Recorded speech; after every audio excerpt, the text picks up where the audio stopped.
So thank you so much, all of you who have joined in. My name is Ali, and I am the CEO of Hatch, Pakistan. Hatch is a co-working space, incubator, and an accelerator. In short, it's a place where we empower you for a better tomorrow. The topic that we are going to talk about today is very close to my heart, being a nerd that I am right now. It's around gaming, and we have a very nice, a very accomplished speaker who would shed some light on the gaming aspect. I mean, I know that all of you could relate that your parents is saying that stop that, put that controller down, focus on your studies, and that's not a career. I think everybody who has played games, video games, might have actually heard this. But there are a lot of people who are doing a lot in this industry, doing good for themselves, for the people around them. So I definitely want you guys to get a lot from the speaker that we have today. So we have Madiha Naz. Um, just a little bit about her, and then she'll introduce herself. She is the team captain of the first all-female Middle East esports team, and she just recently got the UAE Golden Visa, and she's the first female to receive this, and she's a Pakistani, by the way. So I'll hand it over to Madiha. So can you just tell our audience who you are, and then would be great to know how you ended up in gaming. Sure. Thank you for the kind introduction, Ali. So my name is Madiha Naz, but I'm better known as Maddie in the world of gaming. I basically entered the world of professional esports in late 2020. So I had graduated university and then I got a job in a completely different sector, and I decided, this isn't for me. So Twitch was catching my attention at the time. So I quit my job and I'm like, okay, I'm going to try to pursue not professional game, streaming. So I decided to start streaming, and I was doing freelance jobs here and there just to have sort of an income, because we all know how hard it is to make money from gaming. And then later on, a huge festival got announced called Girl Gamer, and it was the first time a female dedicated tournament was going to happen, and it was going to happen here in Dubai where I live. So basically, I got in touch with the sponsors. We made the first female Middle Eastern esports team. And shortly after, I got presented with a professional esports contract.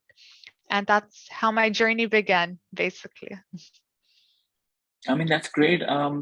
So this team, where are these women from? I mean, all of them are from Pakistan, from UAE, or from around the world? So I think I was the first Pakistani female to be presented with a professional contract, to be professionally signed to an org. So no, there's no other Pakistani in my team of the game we play. They're from all around the world. So we have the original team was like 3 Emiratis, me being Pakistani and team captain, and our 5th member was Iraqi. But as everybody knows in esports, members keep changing and stuff. So currently we have 1 Turkish, 1 Moroccan, and then 2 imports from Europe. And yeah, me. All right. And I think everybody knows that the gaming industry is very male dominant. There are a lot of male players, and even in the game development industry, you have a lot of men there. So, did you find that a bit challenging, leading a team, all-female team? I think initially when I was reaching out to girls as well, with the support of the tournament organizers, I found that a lot of females were intimidated to step into something called an esport, a very high level esports tournament for women. They were like, but how could this happen? And funny enough, being, in this part of the world, there aren't many tournaments dedicated to male of this scale, but there was one being done for females. So I just knew I had to participate. But when I was reaching out to other girls, They were very, very intimidated. They were like, how could we do this? I don't know what the community will say. I don't know what my parents would say. So yeah, it can be intimidating, to be honest. And what about um, so what does the routine look like? So since you're the captain, um, do you play every other week, or there are like events and then you have to participate? And what comes with that being a team leader for this gaming team?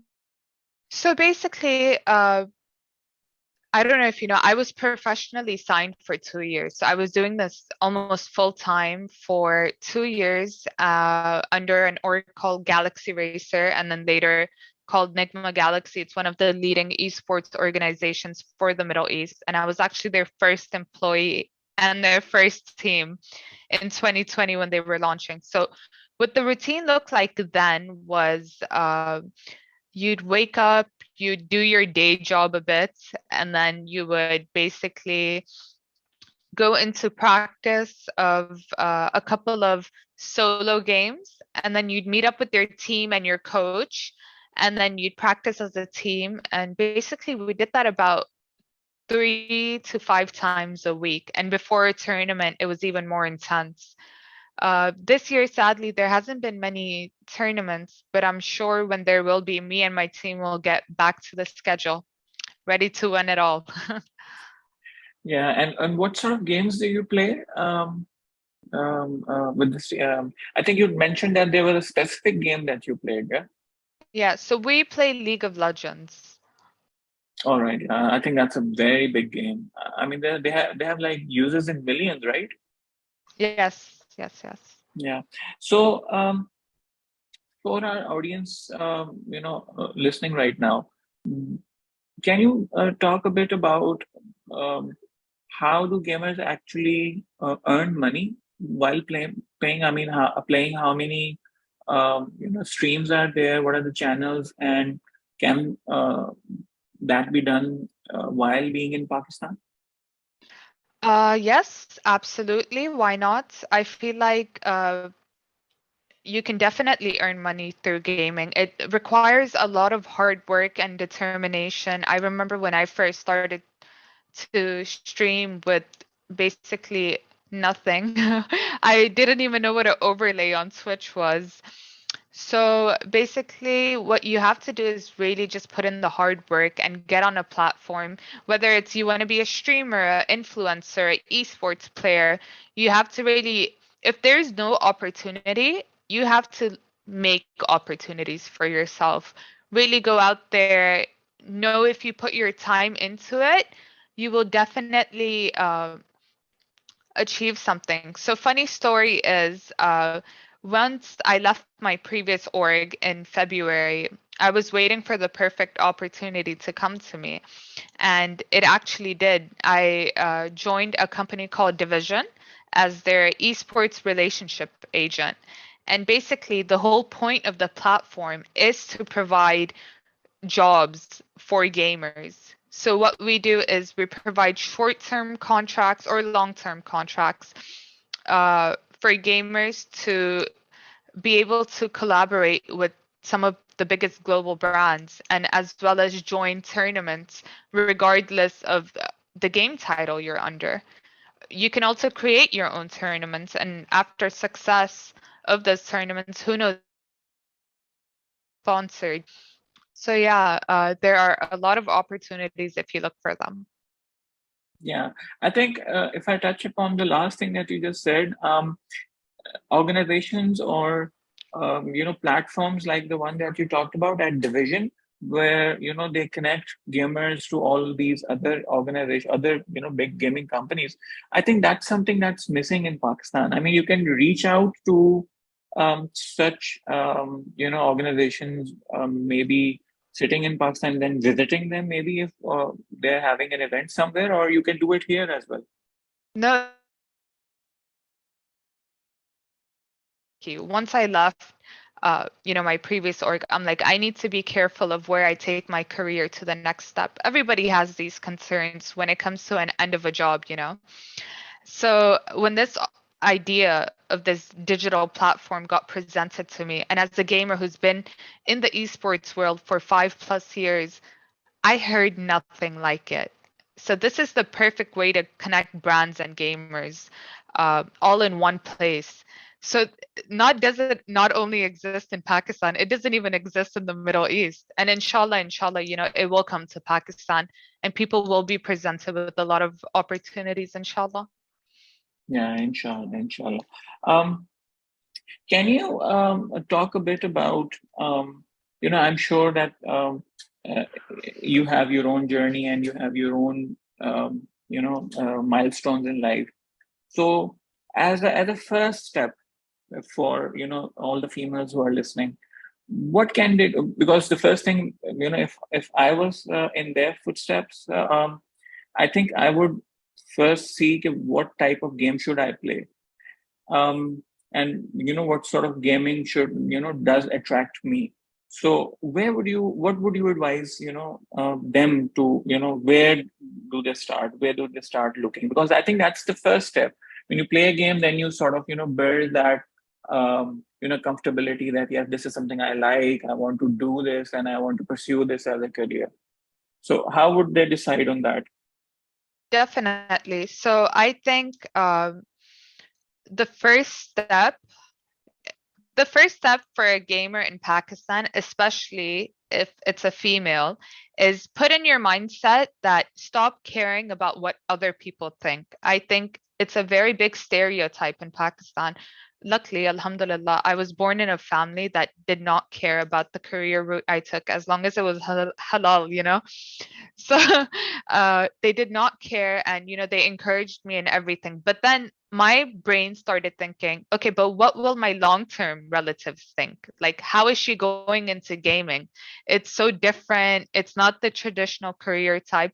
So just get that mentality out of your head. And if you really think you have a talent in it or you can develop a talent in it, take the route. Go on Twitter, look at what organizations are doing, pitch ideas to organizations, go to their DMs. I see a lot of girls going in the right track. So I go on Twitter and I see what girls are doing. I see what guys are doing. And I see a lot of girls going on the right track and they're tweeting about it and stuff. And I see hate under their Twitter posts. And then I realized they just stopped tweeting. Ignore the hate. Do your own thing. You're on the right track. People will always try to bring you down. You have to just keep going. Basically, I received hate too. I received a ton of hate. Yeah. Yeah, I think that's an unfortunate part of this particular industry. So, any last thing that you would like to say to all our listeners? Uh, no, I hope you guys liked a little bit of my journey. No, no, we And definitely enjoyed. Yeah, I hope to see many, many more Pakistani girls joining esports. And if there's anyone I can help guide, even in the tiniest way possible, reach out to me, and I'd love to talk about how you can begin your journey. thank you. Thank you so much, Madiha, for taking out the time. And I think definitely some of the listeners would reach out. Um, and if it's okay, I think I'll have your information on our page as well, your email, so they can reach out and you can definitely connect with them. So thank you so much for joining. Absolutely. Thank you.